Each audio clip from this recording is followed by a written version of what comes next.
हिंदी में यूपीएससी की तैयारी से संबंधित प्रोग्राम्स को देखने के लिए सब्सक्राइब करें स्टडी IQ IAS हिंदी। आप सभी का बहुत बहुत स्वागत है स्टडी IQ के हिंदी यूट्यूब चैनल पे। मेरा नाम है अभिनव कुमार बौरे और मैं आपके समक्ष लेकर प्रस्तुत हूं जलवायु विज्ञान अर्थात क्लाइमेटोलॉजी की एक और क्लास, एक और सेशन। और इस सेशन में हम डिस्कस करेंगे व्यापारिक पवनों के बारे में, वेस्टर्लीज के बारे में तथा ईस्टर्लीज के बारे में, यानी कि पछुआ पवने, पूर्वा पवने, ध्रुवीय पवने या मैं कहूँ व्यापारिक पवने।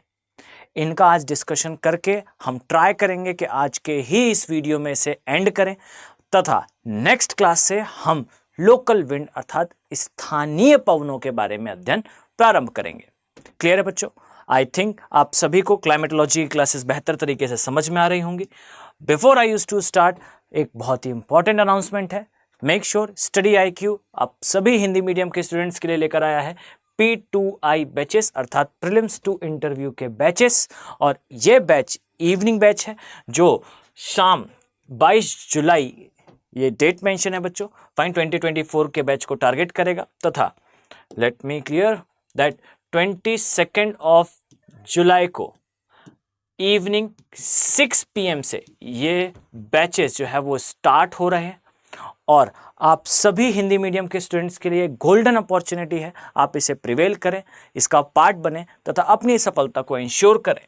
इस बैच की जो फी है ये नियर अबाउट 70,000 है, but by putting this promo code आप इस कोड को यूज करके इसे प्रिवेल कर पाएंगे 29,999 में। सो इस जर्नी का पार्ट बने तथा अपनी सफलता को इंश्योर करें। चलिए, जैसा कि हमने अपने प्रीवियस क्लासेस में बच्चों देख रखा था कि क्या कारण था कि मरुस्थल जो है वो हमेशा किसी भी महाद्वीप के पश्चिमी साइड होते हैं, या सदाबहार वन जनरली क्यों हमें देखने को मिलते हैं महाद्वीपों के पूर्वी क्षेत्र में। इसका हमने बेहतर तरीके से अध्ययन करा। अब ध्यान से देखिए बच्चों, हम आज की क्लास में क्या डिस्कस करने वाले हैं। तो टेल मी बच्चों, ये कौन सी बेल्ट मैं ड्रॉ कर रहा हूं? आई थिंक आप सभी को अब याद हो गया होगा, ये बेल्ट है उच्च वायुदाब की belt. I am right? No, ये निम्न वायुदाब क्षेत्र है। इसके अलावा अगर मैं ड्रॉ करूं बच्चों तो ध्यान से देखिए, हम तुरंत आगे बढ़ेंगे। ये जो क्षेत्र है ये कौन सा है? ये जो क्षेत्र है ये एंड ये। सिमिलरली ये वाला part, this one and this one, ये उच्च वायुदाब, नो ये निम्न वायुदाब क्षेत्र है। इसके बाद आप पाएंगे कि ये जो नीचे वाला क्षेत्र है ये है उच्च वायुदाब क्षेत्र। सिमिलरली ये भी उच्च वायुदाब तथा ये निम्न वायुदाब, ये भी निम्न वायुदाब, यहां पर उच्च होगा। बच्चों आई थिंक आप सभी को यह याद हो चुका होगा कि इन क्षेत्रों का निर्माण किस प्रकार से हुआ है। क्लियर? अब बच्चों ध्यान से देखिए, अगर मैं आपसे कहूं कि इस क्षेत्र के गुणधर्मों को हम लास्ट क्लास में देख चुके हैं। ये क्या गुणधर्म थे बच्चों? तो हमने डिस्कशन करा था कि इस क्षेत्र में जो चलने वाली पवनें हैं, ध्यान से देखिएगा, इस क्षेत्र में जो चलने वाली पवनें हैं उनका प्रवाह कुछ इस दिशा से होता है। इन्हें कहा जाता है व्यापारिक पवनें। और इस व्यापारिक पवनों के इस दिशा में चलने का मुख्य कारण होता है कोरियोलिस फोर्स। अब बच्चों ध्यान से देखें, हमने लास्ट क्लास में ये देखा था कि अगर कोई महाद्वीप इस प्रकार से स्थित है जिसके दोनों तरफ आपको दिखाई देगा यहां पर सागर स्थित है। क्लियर? यहां पर वाटर बॉडीज हैं। फाइन। अब इस कंडीशन में बच्चों याद रखें, और यह भी याद रखें कि इस प्रकार की शेडिंग करना बहुत आवश्यक है। आप ये शेडिंग करके अपने एग्जामिनर को बता सकते हैं कि मैं डियर क्रॉस सेक्शनल व्यू की बात कर रहा हूं, ये मैं ऊपर से नहीं देख रहा हूं, मैं साइड से देख रहा हूं। क्लियर? अब अगर मैं आपसे कहूं कि इस क्षेत्र में जो पवनों का प्रवाह है वो इस दिशा से हो रहा है, एग्जैक्टली ये जो डायरेक्शन है, ये जो आप देख रहे हैं ये कहलाती हैं व्यापारिक पवनें। तो ये है हमारी व्यापारिक पवनें और व्यापारिक पवनों का प्रवाह इस दिशा में हो रहा है। तो याद रखिएगा बच्चों, जब ये व्यापारिक पवनें इस दिशा में आएंगी तो बताएं इस क्षेत्र में जब ये एंटर करेंगी, जब ये प्रवेश करेंगी, तब इस क्षेत्र में कराएंगी वर्षा। क्यों कराएंगी वर्षा? क्योंकि ये चल के कहां से आ रही हैं बच्चों? महासागरों के ऊपर से। तो महासागरों के ऊपर से चलती हुई आने वाली व्यापारिक पवनें अपने साथ आर्द्रता लेकर आएंगी। आर्द्रता लेने के साथ किसी भी महाद्वीप के पश्चिमी भाग से या वेस्टर्न साइड से, ये वेस्टर्न है बच्चों, answer is no. Make sure ये वेस्टर्न इनका है। इस महाद्वीप का कौन सा साइड होगा? ये ईस्टर्न। अब ये याद रखिएगा, ये वायु का वेस्टर्न है, पवन का वेस्टर्न डायरेक्शन है, लेकिन जो महाद्वीप है उसका पूर्वी भाग है। क्लियर? तो याद रखिए, पूर्वी भाग से इस प्रकार से प्रवेश करेगी और प्रवेश करने पर बच्चों इस क्षेत्र में कराएगी वर्षा, जिससे यहां पर उष्णकटिबंधीय वनों का विकास होगा।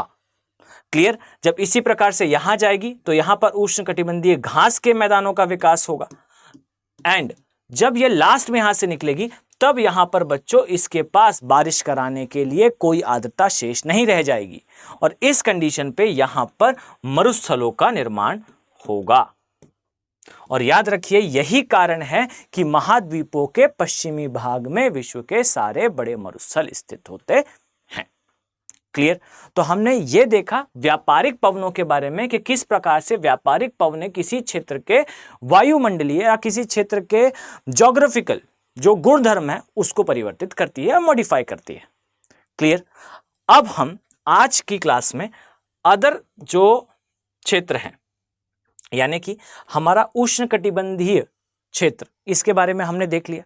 अब आज की क्लास में हम जो शीतोष्ण कटिबंधीय क्षेत्र है या मैं कहूं उप उष्ण कटिबंधीय निम्न वायुदाब का क्षेत्र, यानी कि ये जो बेल्ट आप देख पा रहे हैं इधर, मैं इस बेल्ट के बारे में, इस बेल्ट के बारे में, इस बेल्ट के बारे में और इनके साथ यहां चलने वाली पछुआ तथा पूर्वा, वेस्टर्ली तथा ईस्टर्ली, इन पवनों के बारे में आपको बताऊंगा। क्लियर? तो ये हो गया हमारा क्विक रिकैप जो हमने लास्ट क्लास में देखा था। चलिए अब आ जाए बच्चों, ध्यान से देखिए। अगर मैं आपसे कहूं कि उप उष्ण मतलब उपोष्ण, फाइन, उप उष्ण कटिबंधीय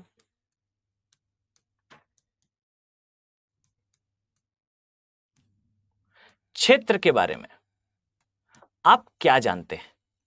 तो बच्चों सबसे पहले ध्यान से सुनिएगा। अगर मैं आपसे कहता हूं कि इस क्षेत्र का विकास या उत्पत्ति पृथ्वी पर किस स्थान पर होती है, तो बच्चों याद रखिएगा इस क्षेत्र की उत्पत्ति होती है 25 से 35 डिग्री नॉर्थ एंड 25 से 35 डिग्री साउथ अक्षांशों पे। क्लियर? चलिए सेकेंड डायमेंशन क्या है बच्चों? तो याद रखिए इसी क्षेत्र से अगर मैं यहां ड्रॉ करूं तो ये पृथ्वी है बच्चों, और पृथ्वी में ये क्षेत्र और ये क्षेत्र और ये जो दिशा आपको दिख रही है, अब इन लाइंस को इमेजिन कर ले, ये वही कटिबंध है जिनके बारे में हम अभी अध्ययन कर रहे हैं। तो याद रखिए बच्चों, अगर आप इसे इस प्रकार से देखें तो ये चल रही हैं बच्चों अभी व्यापारिक पवनें, ये इस प्रकार से, ये इस डायरेक्शन से व्यापारिक पवनों का प्रवाह है, और याद रखिए इस डायरेक्शन से ये प्रवाह हो रहा है किसका? ध्रुवीय क्षेत्रों की पवनों का, ये इस प्रकार से। क्लियर? अब देखिए बच्चों, क्लियर? अब बच्चों एक बात बताएं, अगर मैं आपसे कहता हूं कि ये जो पवनें हैं ये हैं पछुआ और ये जो पवनें हैं ये हैं व्यापारिक। क्लियर? तो बच्चों जो पछुआ और जो पछुआ तथा पूर्वा पवनें हैं, इन दोनों ही पवनों की उत्पत्ति वास्तविकता में कहां से होती है? तो याद रखिए इन दोनों ही पवनों की उत्पत्ति होती है उप उष्ण कटिबंधीय क्षेत्र से, यानी कि व्यापारिक तथा पछुआ,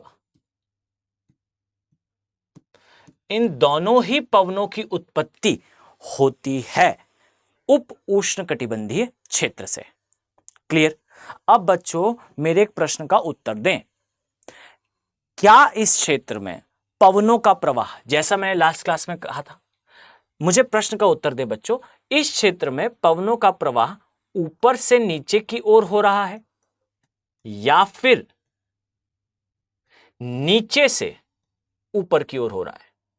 इस प्रश्न के उत्तर देने का प्रयास करें कि यहां पर पवनें ऊपर की ओर जा रही हैं या पवनें नीचे की ओर आ रही हैं। तो याद रखिएगा यह क्षेत्र किस प्रकार का है। तो याद रखिए यहां हमने स्लाइड में यह बना रखा है कि यह जो क्षेत्र है यह क्षेत्र उच्च वायुदाब का क्षेत्र है। उच्च वायुदाब का अर्थ क्या है? हवाएं नीचे की ओर आ रही हैं। तो बच्चों ध्यान से देखिएगा कि इस क्षेत्र में आपको पवनों का प्रवाह इस प्रकार का देखने को मिलता है। अब अगर मैं आपसे कहूं कि बच्चों जब कभी पवनों का प्रवाह नीचे की दिशा में हो तो याद रखें बच्चों, पवनों का नीचे की ओर आना यह शुभ संकेत नहीं होता, ये अच्छे संकेत नहीं माने जाते। बताएं क्यों? तो मैंने लास्ट क्लास में डिस्कस करा था बच्चों कि जब कभी पवनों का प्रवाह ऊपर से नीचे की ओर होगा, इस कंडीशन में कभी भी संघनन की क्रिया नहीं होगी। और संघनन की क्रिया क्यों नहीं होगी? क्योंकि ऊंचाई बढ़ने के साथ तापमान क्या होता है? Tell me. जब भी कभी ऊंचाई बढ़ेगी तो तापमान कम होता है, तो ऊंचाई के घटने पर तापमान क्या होगा बच्चों? इंक्रीज होगा। और याद रखिए जब भी तापमान बढ़ेगा तो उस कंडीशन पे संघनन की क्रिया नहीं होगी। संघनन नहीं, इसीलिए मेघों का निर्माण नहीं, मेघ नहीं, और जब ये नहीं तो वर्षा भी नहीं, और जब वर्षा भी नहीं तो याद रखिए यहां पर विकास होगा किसका? मरुस्थलों का। क्लियर? तो याद रखिए कि विश्व के जितने भी बड़े मरुस्थल आपको देखने को मिलते हैं, इन मरुस्थलों का विकास वास्तविकता में उष्णकटिबंधीय क्षेत्रों में या उप उष्णकटिबंधीय क्षेत्रों में देखने को मिलता है। क्लियर हो गया? फाइन। अब बच्चों इस चीज को भी आपको याद रखना है कि उप उष्णकटिबंधीय क्षेत्रों में एक कॉमनैलिटी है, एक जो है वो इंटरलिंक है। आप इस चीज को समझ पाएंगे अगर मैं आपसे कहूं कि उप उष्णकटिबंधीय क्षेत्रों में क्या मात्र जो मरुस्थल हैं, एक सेकेंड, अगर मैं आपसे कहूं जो मरुस्थल हैं ये क्या सिर्फ गर्म है? क्या शीत मरुस्थल नहीं है? तो याद रखिए ठंडे या मैं कहूं शीत मरुस्थल भी इस बेल्ट में पाए जाते हैं। अब मैं आपको एक टास्क देता हूं, जाएं और वर्ल्ड मैप में ढूंढकर मुझे बताएं कि भारत के अलावा विश्व में और किस किस स्थान पर आपको शीत मरुस्थल देखने को मिलते हैं, तथा ये मरुस्थल क्या उप उष्णकटिबंधीय क्षेत्रों में आते हैं या नहीं। क्लियर हो गया पॉइंट? चलिए, तो हमने देखा अभी उप उष्णकटिबंधीय क्षेत्र के बारे में। अब अगर मैं आपसे कहूं इसी प्रकार, तो बच्चों जो नेक्स्ट क्षेत्र है यह है निम्न वायुदाब का एक और क्षेत्र, और इस क्षेत्र को कहा जाता है उपध्रुवीय क्षेत्र।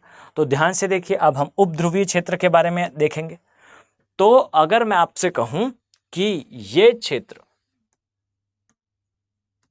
उपध्रुवीय क्षेत्र, तो बच्चों सबसे इंपॉर्टेंट चीज है कि यह क्षेत्र बेसिकली आता है 60 से 65 डिग्री नॉर्थ एंड साउथ अक्षांशों पे, उत्तरी तथा दक्षिणी अक्षांशों पे। और याद रखिएगा इसी क्षेत्र में आपको दिखेगा की। अब बच्चों बहुत ध्यान से समझिएगा। बच्चों एक प्रश्न का उत्तर दें। अगर मैं आपसे यह कहता हूं कि ए तथा बी इनके बीच में युद्ध चल रहा है या वॉर हो रही है, तो बताएं बच्चों, ए और बी के बीच में अगर वॉर होगी तो ए और बी एक दूसरे के तरफ जाएंगे या एक दूसरे से दूर जाएंगे? तो आई थिंक आप इजीली आंसर कर पाएंगे कि ए और बी जो है वो एक दूसरे के तरफ मूव करना स्टार्ट करेंगे। क्लियर? अब बच्चों इसे ही कहा जाता है वॉर। जब एक दूसरे की तरफ जाएंगे बच्चों तो किसी एक पॉइंट पर ये मिलेंगे भी। फाइन, अब बहुत ध्यान से समझिएगा। फाइन, अगर मैं आपसे कहूं ये दोनों एक पॉइंट पर मिलेंगे भी, और जब भी एक पॉइंट पर मिलेंगे बच्चों तो इसे कहा जाएगा वॉर फ्रंट। फाइन, तो अगर मैं आपसे कहूं कि फ्रंट ये शब्द क्या बताता है, तो यह शब्द यह बताता है कि दो राशियां एक दूसरे के तरफ मूव कर रही हैं। क्लियर? तो याद रखिए ये जो लाइन है ये लाइन कहलाएगी फ्रंट। क्लियर? और इसी फ्रंट को हम हिंदी में कहते हैं, ये है फ्रंट, और इसे ही हिंदी में कहा जाता है वाताग्र। और याद रखिए ये जो वाताग्र है, ये जो फ्रंट है, इसका निर्माण तभी होगा जब दो भिन्न वायु राशियां, अब इस टर्म को रट लें बच्चों, जब दो अलग अलग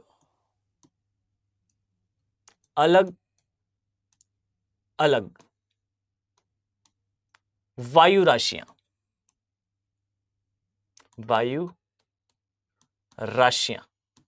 एक दूसरे की ओर मूव करेंगी, एक दूसरे की तरफ आएंगी, तब हम कहेंगे कि यहां पर वाताग्र निर्माण यह हो रहा है। अब बच्चों ध्यान से समझिएगा मूवमेंट ऑफ ट्रुथ। अगर मैं आपसे कहूं बच्चों कि, अब बहुत ध्यान से देखिए, यह है हमारी पृथ्वी, यह है उष्णकटिबंधीय क्षेत्र, यह जो है उपध्रुवीय क्षेत्र है, और यह ध्रुवीय क्षेत्र है। क्लियर? इसी प्रकार यह उपध्रुवीय क्षेत्र है तथा यह ध्रुवीय क्षेत्र है। मैंने बीच वाली एक बेल्ट हटा दी है।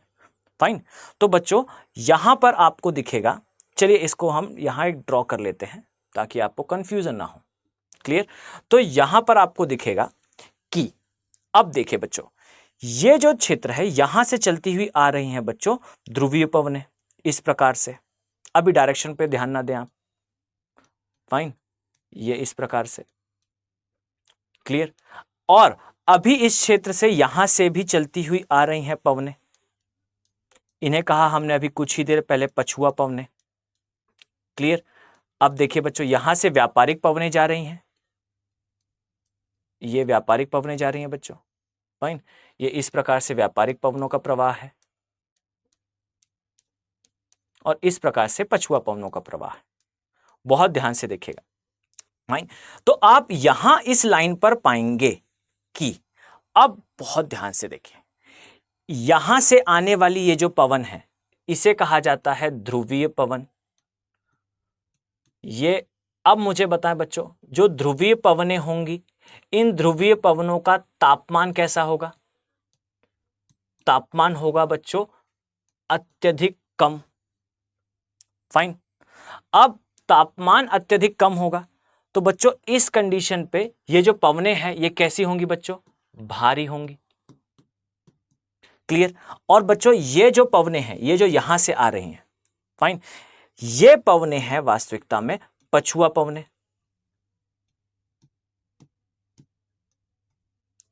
पछुआ पवनें। और याद रखिए ये जो पछुआ पवनें हैं, ये पवनें आ रही हैं उप उष्णकटिबंधीय, यानी कि उष्णकटिबंधीय क्षेत्र से तो आ रही हैं। फाइन, अर्थात यहां पर तापमान कैसा होगा? यहां तापमान होगा बच्चों, ये इस प्रकार से तापमान होगा उच्च। फाइन, और तापमान उच्च होगा अर्थात ये कैसी होंगी? ये होंगी हल्की। और याद रखिए अभी जो मैंने आपको बताया कि वाताग्र का निर्माण कहां होता है, तो वाताग्र का निर्माण उस स्थान पर होता है बच्चों जिस स्थान पर दो अलग अलग वायु राशियां आपस में मिलें। और याद रखिएगा कि ये वो क्षेत्र है जहां पर ध्रुवीय पवनें तथा पछुआ पवनें, इन दोनों पवनों का प्रवाह एक दूसरे की तरफ होता है। और जब एक दूसरे की तरफ होगा बच्चों, तो याद रखिए यहां पर इस प्रकार से दो राशियां आपस में जिस क्षेत्र में मिलेंगी उस क्षेत्र को कहा जाता है वाताग्र, और यह बनेगा वाताग्र। क्लियर? और यही वाताग्र वास्तविकता में चक्रवात के निर्माण के लिए उत्तरदायी होता है, साइक्लोन के फॉर्मेशन के लिए आंसरेबल होता है, रिस्पॉन्सिबल होता है। तो याद रखें बच्चों, वाताग्र का निर्माण तभी होगा, ध्यान से समझिएगा, वाताग्र का निर्माण पृथ्वी पर तभी होगा जब दो भिन्न वायु राशियां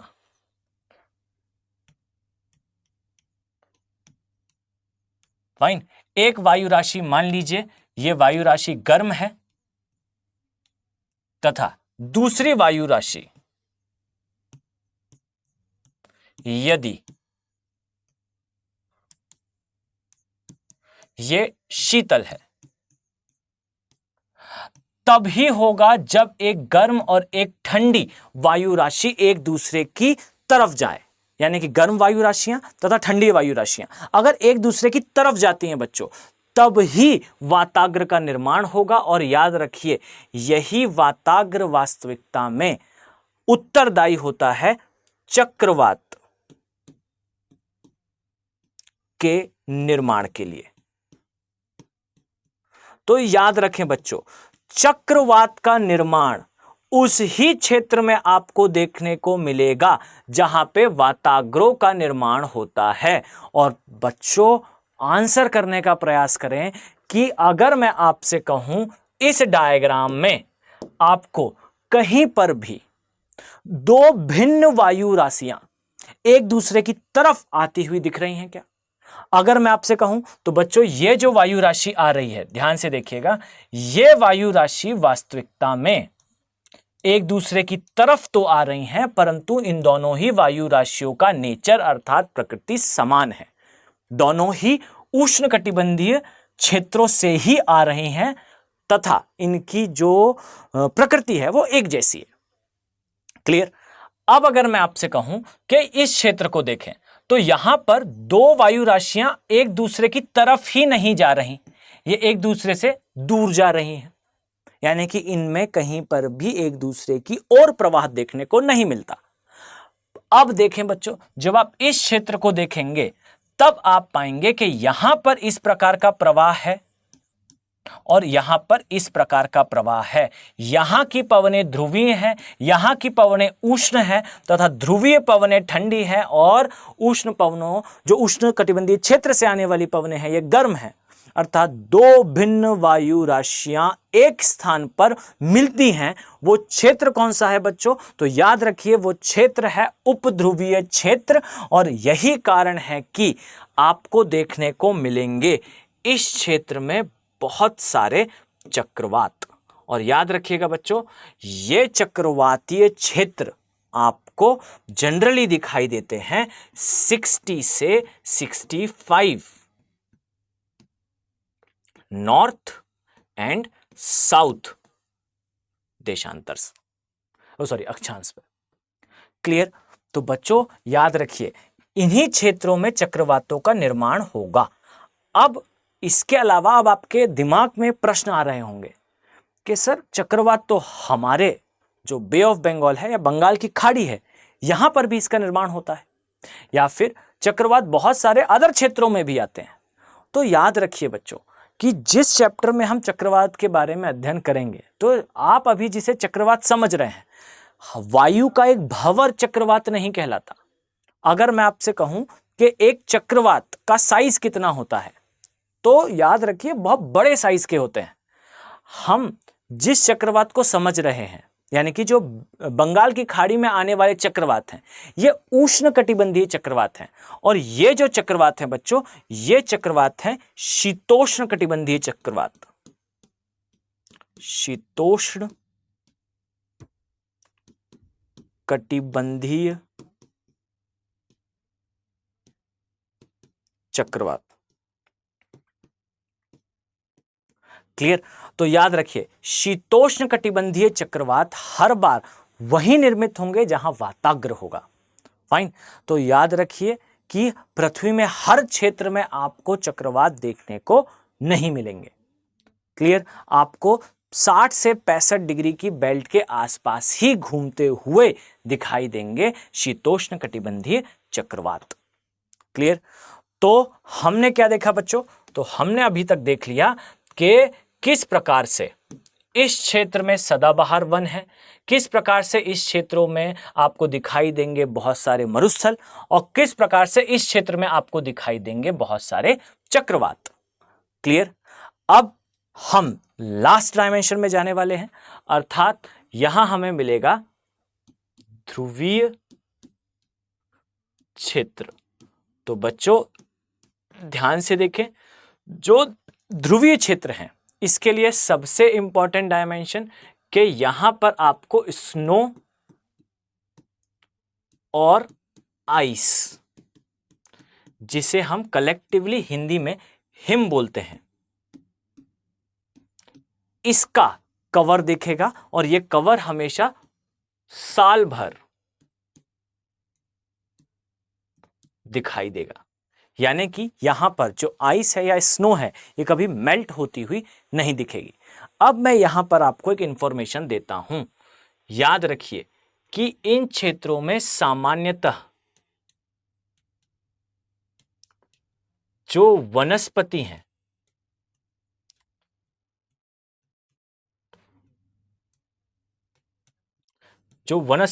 इनका विकास देखने को नहीं मिलता। यानी कि इन क्षेत्रों में सामान्यतः वनस्पतियां नहीं पाई जाती। अब यह चीज याद रखिएगा बच्चों कि यहां वनस्पतियां बिल्कुल नहीं पाई जाती, ऐसा नहीं है। बहुत थोड़ी और बहुत कम मात्रा में इन वनस्पतियों का विकास होता है। अब याद रखें, जब वनस्पतियां नहीं है, इसीलिए आपको यहां जीवन ये ना के बराबर ही देखने को मिलेगा। यानी कि सामान्यतः यहां पर जीवन, या मैं कहूं मानव या अन्य किसी भी प्रकार के जीव यहां पर बहुत ज्यादा जनसंख्या में उपस्थित नहीं होंगे। क्लियर? ध्रुवीय क्षेत्रों के बारे में हमें ज्यादा अभी नहीं देखना, मैं इसके बारे में डिटेल में डिस्कशन करूंगा जब हम कभी पर्यावरण की या एनवायरनमेंट की क्लास में होंगे। यहां पर बहुत सारे अलग प्रकार के जीव पाए जाते हैं।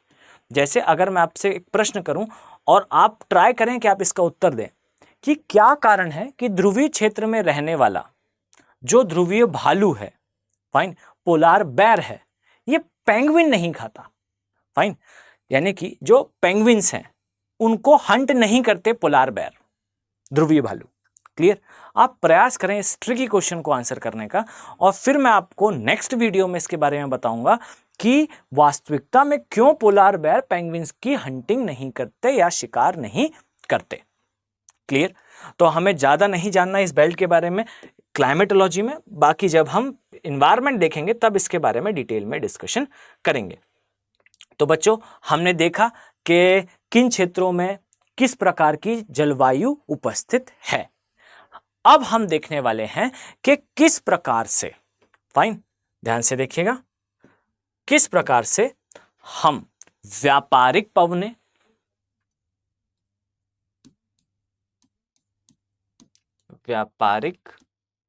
पवने, पछुआ पवने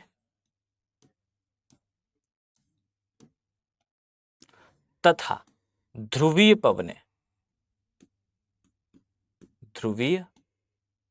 पवने इनके बारे में प्रश्न आने पर इसे राइट क्लिक कैसे करें। क्लियर? तो बच्चों बहुत ध्यान से देखिएगा।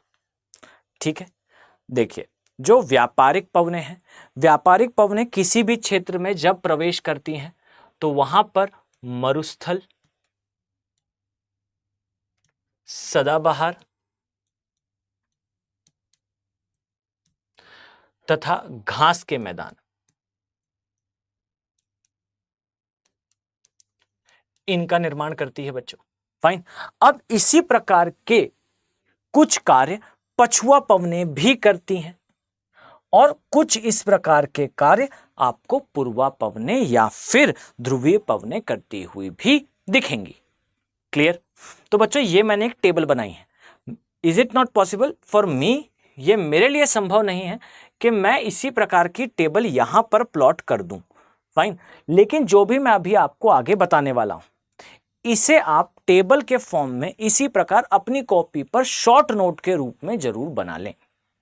क्लियर है पॉइंट? अब देखिए बच्चों, अगर मैं आपसे कहता हूं कि जो ध्रुवीय पवनें हैं, चलिए पहले हम कवर करते हैं किसके बारे में, पहले हम कवर करते हैं पछुआ पवनों के बारे में। फाइन। पछुआ पवनें,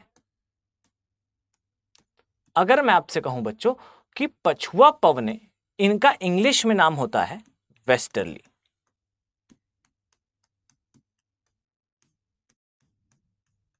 फाइन। अब ये जो वेस्टर्लीज हैं या जो पछुआ पवनें हैं, ये जब किसी क्षेत्र में प्रवेश करेंगी तब क्या होगा? तो बच्चों मैं स्पेसिफिकली यूरोप के बारे में आपसे डिस्कशन करना चाहता हूं। अगर मैं आपसे कहूं कि ये जो मैं बना रहा हूं मैप, ये मैंने बनाया है भूमध्य सागर, ये बच्चों है बेसिकली ग्रीक, ये जो मैं बना रहा हूं ये है बेसिकली इटली, और ये जो चलता हुआ आ रहा है ये है फ्रांस। ये इस प्रकार से हम चलते हुए आएंगे तो आप पाएंगे कि ये हम ड्रॉ कर चुके हैं यूरोप को। ये जो भाग आप देख पा रहे हैं इधर, यह क्षेत्र है अफ्रीका का। क्लियर? यहां पर आप पाएंगे कि यहां पर है 2 सी, इसे कहा जाता है ब्लैक सी, ब्लैक सी, और इसे कहा जाता है कैस्पियन सी, कैस्पियन सी। क्लियर? और इसी प्रकार से यहां पर आपको देखने को मिलेगी यूरल रिवर या यूराल नदी। क्लियर? तो ये हमारे पास मोटा मोटा एक डायग्राम बन के रेडी है। अब ध्यान से देखें बच्चों, अगर मैं आपसे कहूं कि जो पछुआ पवनें हैं या वेस्टर्लीज हैं, अगर इस क्षेत्र में प्रवेश करती हैं तो बच्चों इनके प्रवेश करने की डायरेक्शन होगी इस प्रकार। अभी मैं इसे जो है दक्षिणी गोलार्ध के परिप्रेक्ष्य में भी बनाऊंगा। तो ध्यान से देखिए, ये पवनें आ रही हैं, ये है बच्चों क्या? पछुआ पवनें।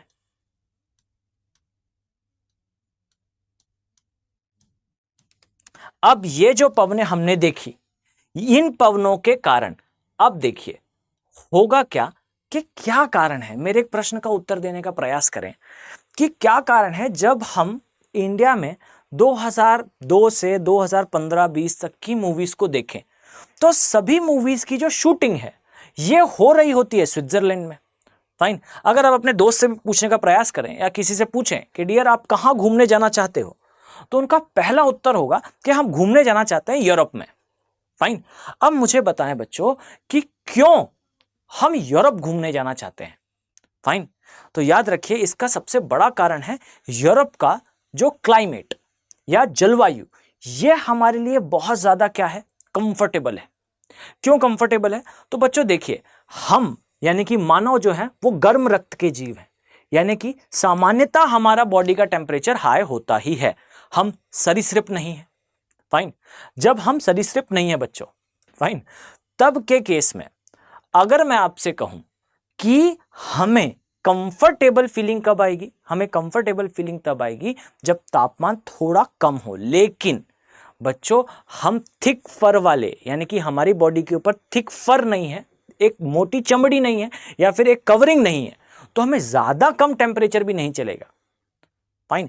तो हमें वास्तविकता में चाहिए होता है एप्रोप्रिएट टेम्परेचर, जहां तापमान कम तो हो पर बहुत कम ना हो। क्लियर? तो इस कंडीशन में बच्चों यहां आप पाएंगे कि नो डाउट कि यह क्षेत्र वास्तविकता में यहां पर उत्तरी ध्रुव है, ये जो है ध्रुवीय क्षेत्र है, ध्रुवीय क्षेत्र है।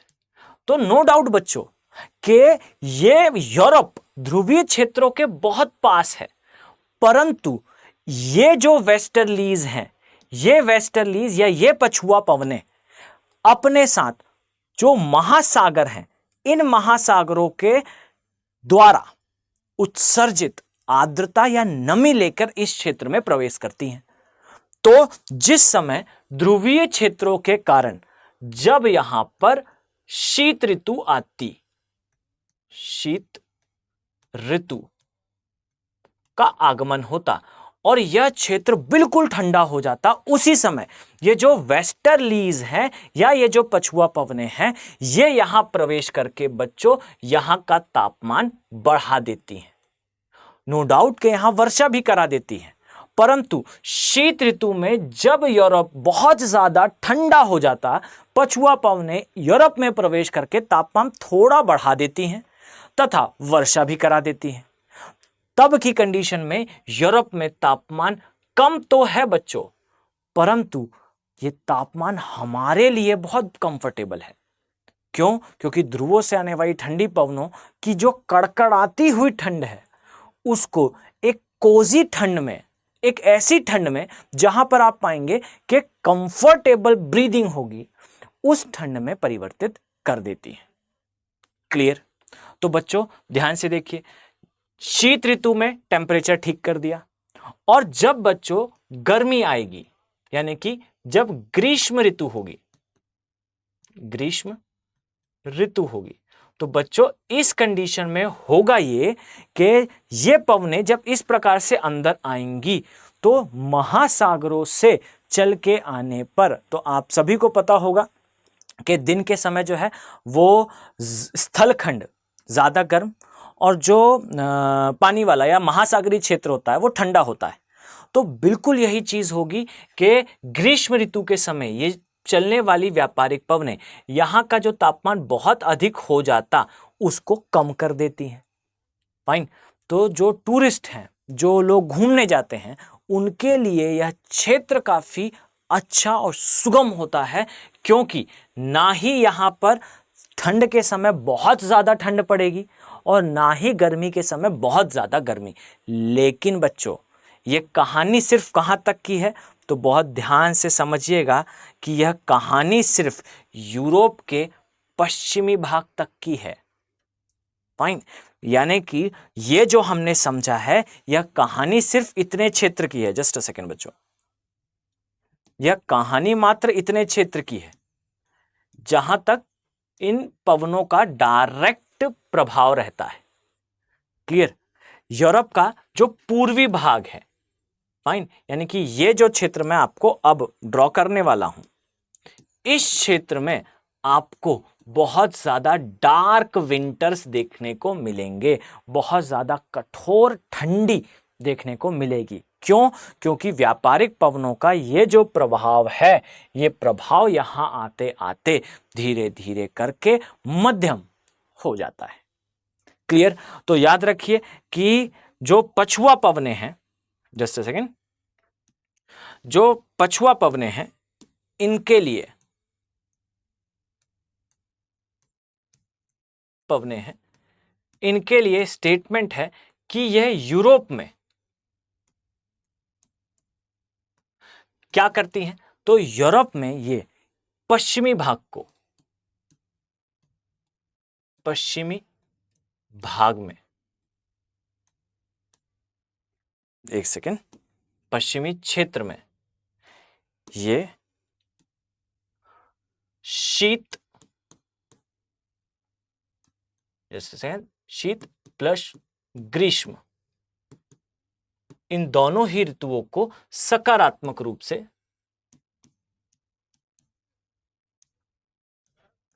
से प्रभावित करती है। क्लियर? अब देखें बच्चों, जो पछुआ पवनें हैं ये यूरोप कहां आता है? ये यूरोप आता है उत्तरी गोलार्ध में।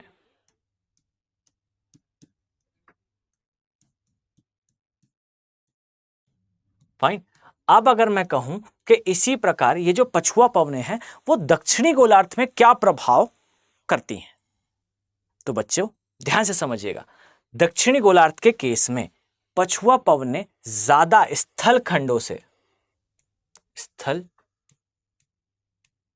से ये प्रवाहित नहीं होती, और जब ज्यादा स्थल क्षेत्र से या स्थलीय भाग से इनका प्रवाह नहीं होता, फाइन, तो हम सामान्यतः इनके बारे में ज्यादा अध्ययन नहीं करते। क्लियर। लेकिन याद रखिएगा, जब कभी पवन, अब देखें मैं लास्ट डायमेंशन बोलने वाला हूं, फाइन, जब कभी ये पवन महासागरीय क्षेत्र से प्रवाहित होती है, तब के केस में बच्चों याद रखिए कि इसकी जो स्पीड है ये बहुत ज्यादा हो जाती है, और जब स्पीड बहुत ज्यादा हो जाती है बच्चों, तो याद रखिए कि कभी कभार इस प्रकार के शब्द यूज करे जाते हैं कि पछुआ पवनें 40,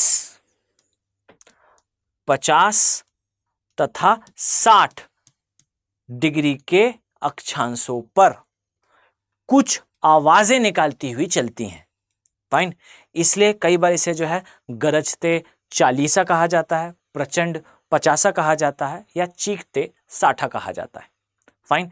ये कुछ प्रश्न हैं जो स्टेट पीसीएस में आए हैं, तो याद रखिए प्रचंड 50, चीखते 60 या गरजते 40, ये जो वर्ड हैं, इन वर्ड्स के बारे में हम कब बात करते हैं? हम बात करते हैं जब पछुआ पवनों का अध्ययन चल रहा हो, तो इन पवनों को ही कहा जाता है गरजते 40, प्रचंड 50 या चीखते 60।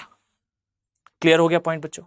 तो हमने देख लिया पछुआ पवनों के बारे में, हमने देख लिया व्यापारिक पवनों के बारे में, और अब हम लास्टली देखेंगे ध्रुवीय पवनों के बारे में, और इसके साथ हम जो स्थायी पवनें हैं इसके अध्ययन को लगभग कंप्लीट कर लेंगे। क्लियर है? चलिए अब ध्यान से देखिए बच्चों, जो ध्रुवीय पवनें हैं, जो ध्रुवीय पवनें हैं, समझिएगा, अगर मैं आपसे कहूं कि आप एक बार बेहतर तरीके से वर्ल्ड मैप बनाना सीख लें बच्चों, फाइन, ये है बच्चों साउथ अमेरिका, फाइन, ये शायद यहां स्पेस कम पड़ेगा बच्चों, तो मैं इसे जो है वो अलग डायग्राम में अलग में मेंशन कर लेता हूं। बच्चों ध्यान से देखें, अगर मैं आपसे कहूं कि ये है, एक सेकेंड, ये है हमारा दक्षिणी अमेरिका, ये है उत्तरी अमेरिका, और इस प्रकार से हम ड्रॉ कर रहे हैं, ये है बच्चों कैलिफोर्निया, और इसी प्रकार से ये है अफ्रीका,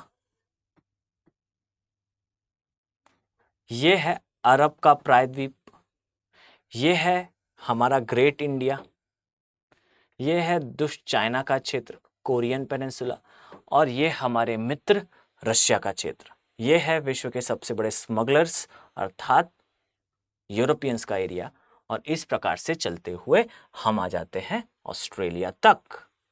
क्लियर? अब बच्चों ध्यान से देखिए, किसी भी क्षेत्र के लिए ध्रुवीय पवनें वास्तविकता में उस क्षेत्र की जलवायु को पूरी तरह से बदल देने का स्ट्रेंथ रखती है। अब याद रखिए बच्चों, ध्रुवीय पवनें अगर किसी क्षेत्र में प्रवेश करें, एक सेकेंड, अगर ये पवनें किसी क्षेत्र में प्रवेश करती हैं, में प्रवेश करें, तो उस क्षेत्र की जलवायु को पूरी तरह से परिवर्तित कर देने की क्षमता रखती हैं ध्रुवीय पवनें। परंतु बच्चों यहां आपको दिखेगा नेचर किस प्रकार से चीजों को ट्रिगर करती है। तो ध्रुवीय पवनें अगर कहीं जाएं तो उस क्षेत्र की जलवायु क्यों परिवर्तित होगी? तो बच्चों ध्रुवीय पवनें सबसे ज्यादा कैसी हैं? ठंडी हैं, और ठंडी है अर्थात सबसे ज्यादा क्या है? भारी है। फाइन। और ये जो भारी पवनें हैं ये किसी भी अन्य पवन को उस क्षेत्र से पूरी तरह से डिस्प्लेस या विस्थापित कर देंगी। क्लियर है? अब ये विस्थापित कर नहीं पाती। ये कर क्यों नहीं पाती बच्चों? तो ये देखिए डायग्राम में, याद रखिएगा कि इस प्रकार से ध्रुवीय पवनों का प्रवाह होगा। बहुत ध्यान से देखें। और ये आप पाएंगे कि जब ये चलते हुए पवनें इस प्रकार से नीचे आएंगी तो यूरोप के केस में यहां पर आपको मिलेंगे एल्प्स माउंटेन, यानी कि एल्प्स पर्वत। ये एल्प्स पर्वत जो है ये एल्प्स पर्वत जो है वो रोक लेंगे किसे? इन ध्रुवीय पवनों को। क्लियर? इसी प्रकार से यहां पर आपको दिखेगा हमारा ग्रेट इंडिया, और यहां हमें देखने को मिलता है क्या? हिमालय। और याद रखिए हिमालय के अलावा यहां पर कुनलुन शान, टिएन शान, पान शान, अल्तुन शान, ये शान के नाम से आपको बहुत सारे पर्वत श्रेणियां देखने को मिलेंगी। कहां पर? चीन में। और याद रखिए बच्चों, यहां से जो चलने वाली ध्रुवीय पवनें हैं इसे भी रोक लेते हैं ये माउंटेन्स। क्लियर? बस ऐसा है कि यहां पर है रॉकीज। फाइन। और ये जो पवनें चलकर आती हैं ये पवनें बेसिकली रॉकीज के क्षेत्र को हिट करती हैं, यानी कि कनाडा वाले पार्ट में ये बहुत अधिक मात्रा में हिमपात कराती हैं। और बच्चों याद रखिएगा कि इस क्षेत्र में जो रॉकीज वाला एरिया है यहां पर बहुत अधिक मात्रा में हिमपात होता है, क्योंकि यहां पर आती हैं कौन सी पवनें बच्चों? ध्रुवीय पवनें। और बच्चों ये भी याद रखिएगा कि प्रकृति हर बार बैलेंस बनाकर चलती है। फाइन। अगर मैं आपसे कहूं कि ध्रुवीय पवनें जो वर्ष भर चलती हैं वो रॉकीज के क्षेत्र में अत्यधिक हिमपात कराएंगी, तो क्या रॉकीज के क्षेत्र में किसी भी प्रकार का ह्यूमन सेटलमेंट हो पाएगा? Answer is no. बट बच्चों यहां पर ह्यूमन सेटलमेंट होता है, और ये ह्यूमन सेटलमेंट कैसे हो पा रहा है? तो नो डाउट ध्रुवीय पवनें यहां पर बहुत अधिक हिमपात कराएंगी, परंतु इस हिमपात को टैकल करने के लिए, काउंटर करने के लिए प्रकृति ने यहां पर एक लोकल विंड बना रखी है। और हम नेक्स्ट क्लास में इसके बारे में भी देखेंगे कि क्या कारण है कि रॉकीज में साल भर चलने वाली ध्रुवीय पवनों के कारण अत्यधिक हिमपात होता है, परंतु यहां पर ह्यूमन सेटलमेंट प्रेजेंट है। और यह ह्यूमन सेटलमेंट क्यों प्रेजेंट है बच्चों? तो इसका सबसे बड़ा कारण है यहां से चलती हुई आती है एक स्थानीय पवन। स्थायी नहीं बच्चों, स्थानीय पवन, इसे कहा जाता है चिनूक। और चिनूक इस क्षेत्र में जहां ध्रुवीय पवनों के कारण हिमपात हुआ है तेजी से तापमान को बढ़ाती है। और याद रखिएगा बच्चों, चिनूक पवन जो है इसमें जो पवन का वेग होता है ये अत्यधिक तीव्र होता है, और यही कारण है कि आपको जो है वो बहुत सारे वास्तु के जो लॉज हैं वो राइट प्रूव होते हुए दिखेंगे। यूएसए के इस क्षेत्र में आपको दिखेगा कि यूएसए में एक स्पेसिफिक डायरेक्शन की तरफ फेस करते हुए घर बनाए जा रहे हैं। कारण क्या है? चिनूक पवन जो है वो दरवाजे और खिड़की तोड़ते हुए प्रवेश करती है। और यह भी याद रखिएगा कि चिनूक पवन जिस समय इस क्षेत्र में प्रवेश करती है उस समय इस क्षेत्र के तापमान को एक दिन में 4 डिग्री सेल्सियस तक मॉडिफाई कर देती है। इस प्रकार का जो स्ट्रेंथ है वो प्रेजेंट है किसमें? चिनूक में। तो प्रकृति हर एक जगह पर बैलेंस बनाकर चलती है। तो देखिए यहां पर ध्रुवीय, जैसा हमने देखा इस स्लाइड में कि ध्रुवीय पवनें जो है वो किसी भी क्षेत्र की जलवायु को परिवर्तित कर देने का जो है वो पोटेंशियल रखती हैं, परंतु हर एक महाद्वीप में आपको देखने को मिलेगा कि ध्रुवीय पवनों को रोकने के लिए प्रकृति ने पर्वत श्रेणियां बना रखी हैं, और जहां पर पर्वत श्रेणी नहीं है वहां उसने जो है वो एक स्थानीय पवन बना रखी है जो इसके प्रभाव को मिनिमम कर देती है। क्लियर हुआ बच्चों? तो अब हमने इस वीडियो में देख लिया कि क्या है ध्रुवीय पवनें, क्या है पछुआ पवनें, तथा क्या है पूर्वा पवनें। क्लियर? ध्रुवीय, पछुआ, पूर्वा, या ये एक ही वर्ड के सिनोनिम है, और व्यापारिक, इन सारी पवनों को हमने कंप्लीट कर लिया है। फाइन। अब हम नेक्स्ट वीडियो में स्थानीय पवनों के बारे में देखेंगे। क्या कारण है कि इटली में बहुत ज़्यादा स्नोफॉल होता है जबकि ये क्षेत्र जो है वो सागरों से घिरा हुआ है। फाइन। क्या कारण है कि बहुत सारे ऐसे क्षेत्र जहां पर अक्षांशीय और देशांतरी विस्तार उनकी जलवायु को जस्टिफाई नहीं करता, लेकिन ऐसे गुणधर्म वहां प्रस्तुत हैं। इसके अलावा अगर मैं आपसे कुछ प्रश्न करूं तो क्या रीजन है कि यूएसए में आपको, या अमेरिका जिसे आप जनरली कहते हैं, अमेरिका में आपको उष्णकटिबंधीय से लेकर शीतोष्ण कटिबंधीय तक सारी जलवायु देखने को मिलती है। इस प्रकार के कुछ प्रश्न जो सिविल सेवा परीक्षा में अत्यंत महत्वपूर्ण है, हम नेक्स्ट वीडियो में इसके बारे में डिस्कस करेंगे। तो आई होप आपको ये सीरीज समझ में आ रही होगी, आप बेहतर तरीके से चीज़ों को अंडरस्टैंड कर पा रहे होंगे। इसी प्रकार के सीरीज के वीडियोस को देखने के लिए आप जो है स्टडी IQ चैनल को सब्सक्राइब करें। हम मिलते हैं नेक्स्ट क्लास में। Have a very nice day. Hindi में यूपीएससी की तैयारी से संबंधित प्रोग्राम्स को देखने के लिए सब्सक्राइब करें स्टडी IQ IAS हिंदी।